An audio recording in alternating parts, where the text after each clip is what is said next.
Nhau dzichiverengwa naChiedza Matode. The headlines.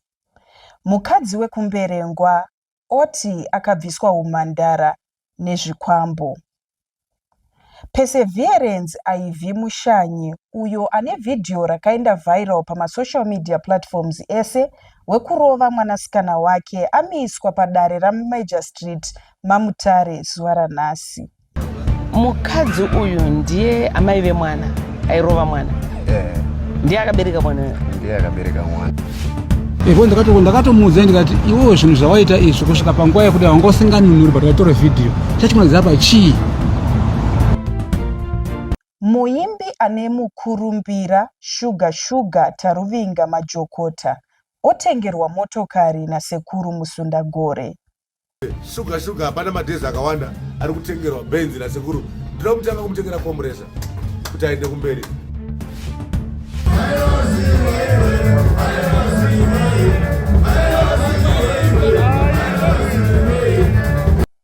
Topinda munhau dzedu zvizere.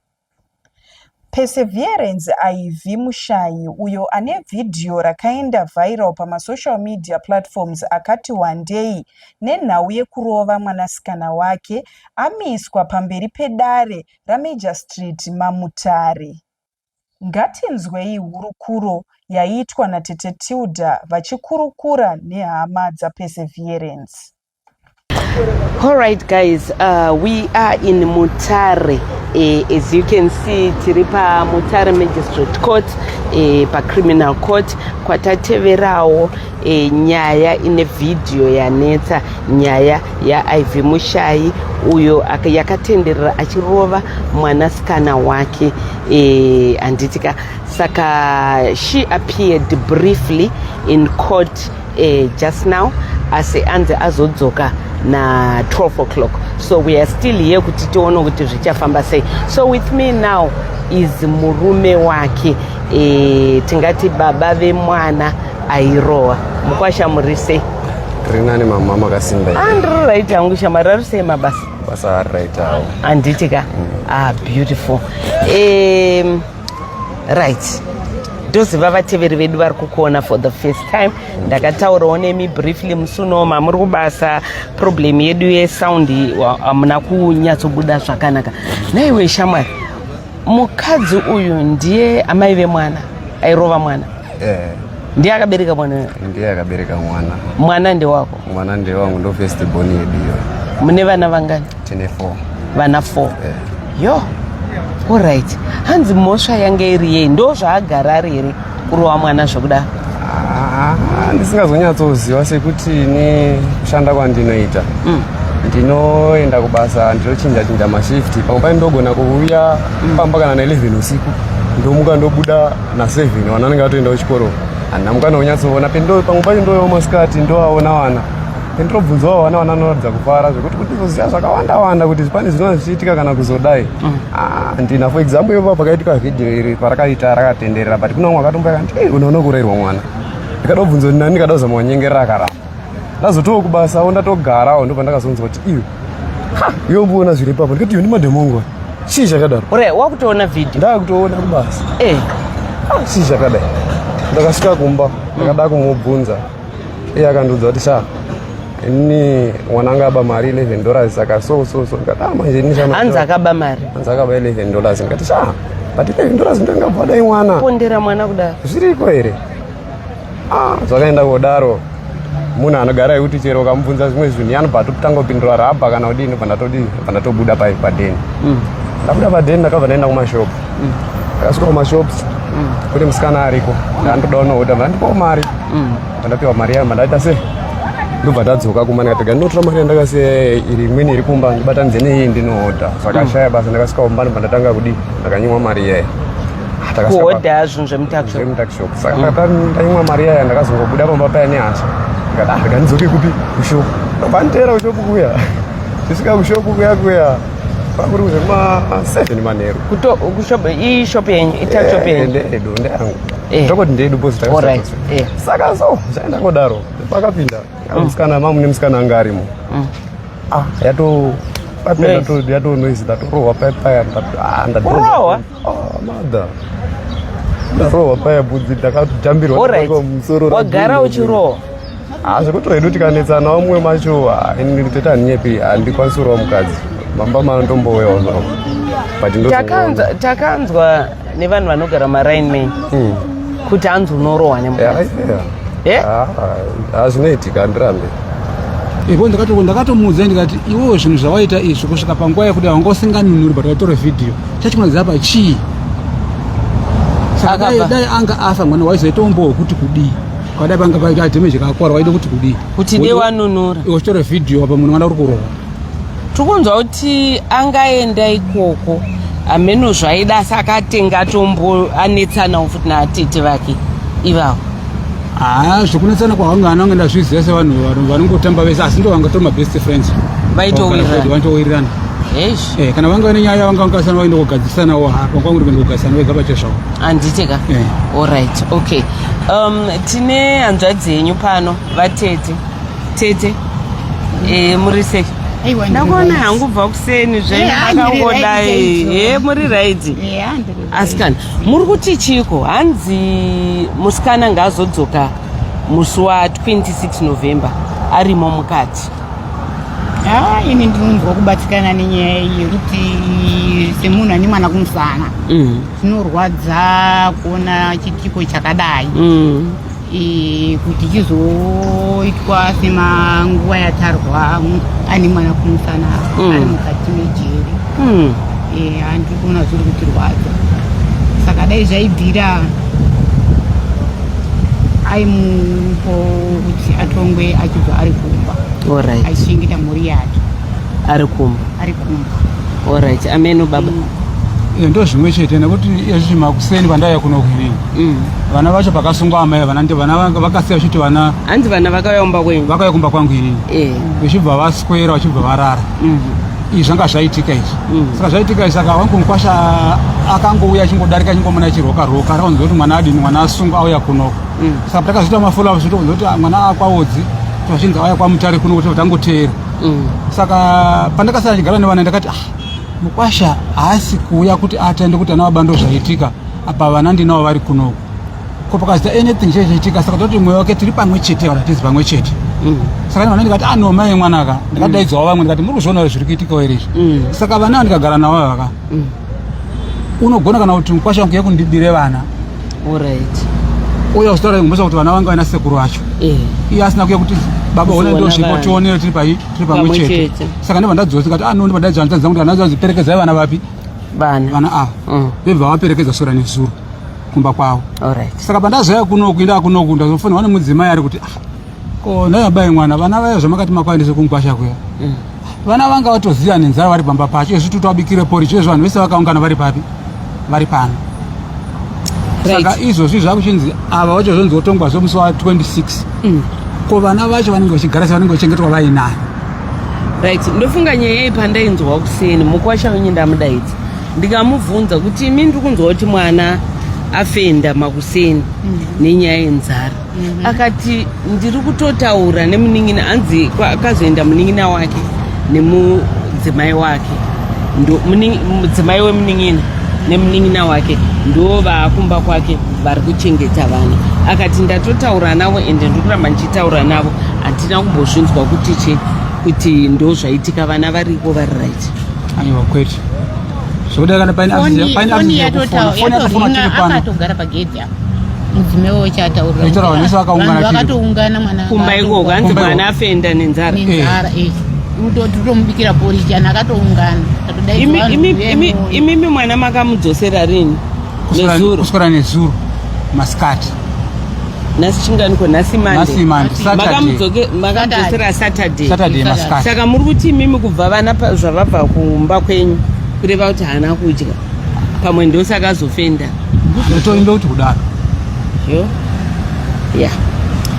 anyway baba ameno ndofunga munogona kudzokera mukati kumaofisi evakuru vepano munonzwa kuti kana mune chichemo chekuda kukumbira kuti musikana azotongwa achibva kumba zvinofamba sei handitika vanyatsokurondedzerai kuti zvinobuda here zvinoita here handitika.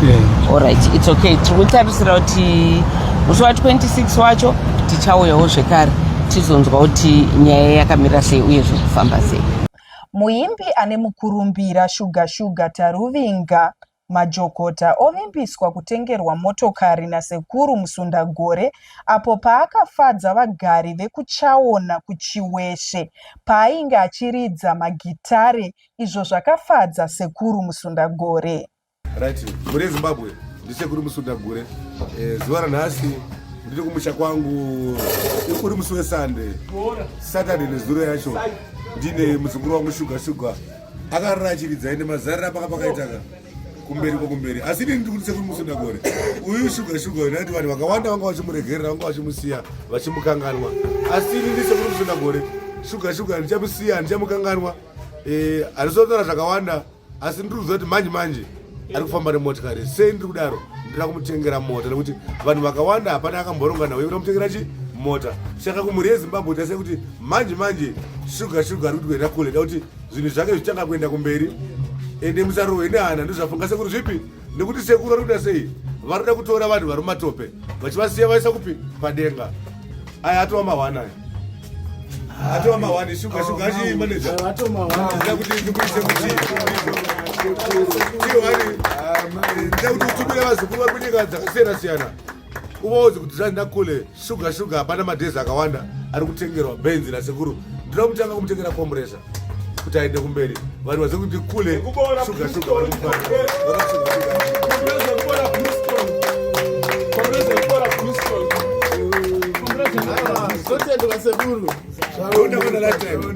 last time ndakamona pasocial media achipa chichemo aina madzoba no rest ndivonga ndiri achipa chichemo. Saka nawo asvikaona sekuru Musundagore ndisekuru wevanhu sekuru venyika. Shuga tinoda kumuitira zvinhu zvihombe zvidhavudhavu tinoda kuti upenyu uchinda kumberi mashows aka hachamira vamwe vanenge vachaida kuti makabata kule ndokusvisai kwaari nokukasira. Tinoda kuti mwana wedu upe basa rakawanda mwana uyu anogona ende asingazivi kuti vanhu vaiti apera vainyepa mwana uyu zvinhu zvake zvakakwana masongo ake aya achina vakakwana ende paakapengera haasi kuridzai vanhu ari kurova ake kusvika apedza basa. Saka mahwana api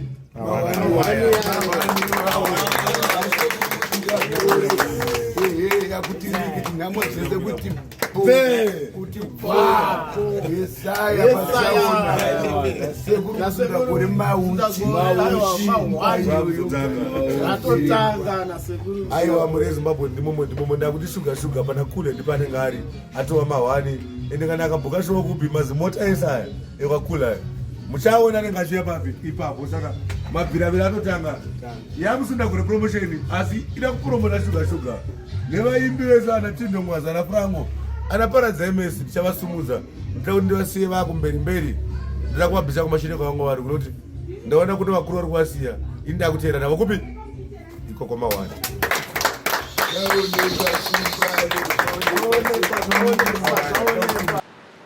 Sekuru Musundagore vofadzwa nemaimbiro akaita Shuga paMusundagore complex izvo zvavapa manyukunyuku ekuti vade kumutengera motokari.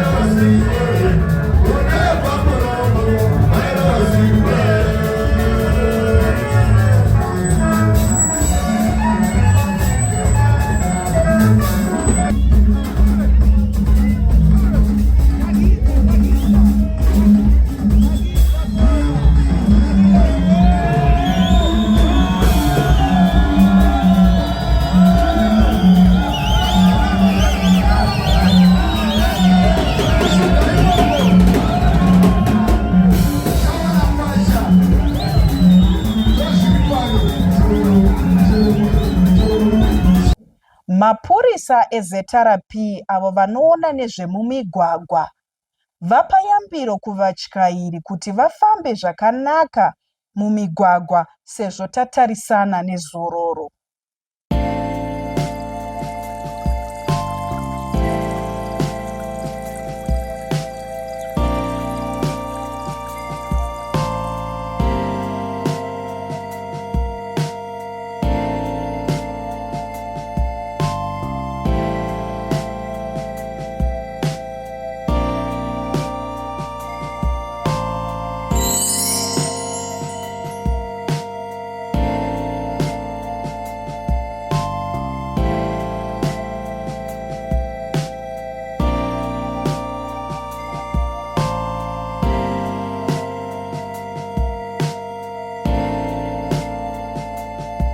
let them not then take advantage yekunaka kweroad woengaja mumaspeeds asina kunaka anouraya vanhu woengaja in taking madrugs woengaja zvokudriver vasina malicenses wozana chiti harodi yakanaka iyi atiti ongobata steering wotaka kufamba tinotaura zvinhu zvokuti isusu sevanhu vemutemo hatisi kuzozvibvumira izvozvo asi chekutanga tinoda kuti ngationesai pamwe chete munhu asina mvumo yekudhiraivha mota havafaniri kudhiraivha varidzi vemota ngatione kuti mota dzedu dziri redway maassociations atinawo pano musati marejesta mota ngatichekei kuti tione kuti mota dzedu mota dzatofamba dziri roadways kana chiti roadways tinoda dzine mapepa akakwana here dzine mafitness here ndiwo anozoalava kuti mota ifambe zvakanaka itakure vanhu dzine matires akanaka here zvese zvinobvunzwa pamota madrivers acho ane zvitamba here maconductors acho